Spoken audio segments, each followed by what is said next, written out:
Soko la Kariakoo limezinduliwa leo rasmi, na katika ukanda wa Afrika Mashariki soko hili lina maana gani hasa? Soko hili linatambulika kwa kuhudumia ukanda mzima wa Afrika Mashariki, hasa nchi kama vile Kenya,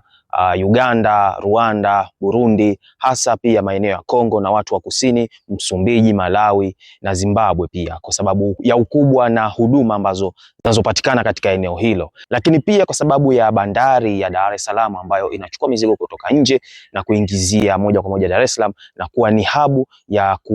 kusambaza mizigo maeneo mbalimbali katika ukanda huu wa Afrika Mashariki, lakini pia kusini kidogo. Nini hasa kinasaidia upatikanaji au ufikaji wa huduma mbalimbali na bidhaa mbalimbali katika ukanda wa Afrika Mashariki? Mradi mkubwa wa SGR ambao umetengenezwa, na huu ni mmoja wa mradi ambao endapo utakapoingia katika nchi nyingine, kwa mfano Kongo, Rwanda, Burundi, Uganda na Kenya, kwa maana yake tumefikia 100% wa usambazaji wa huduma na bidhaa nyingi kutoka Tanzania kwenda Afrika Mashariki.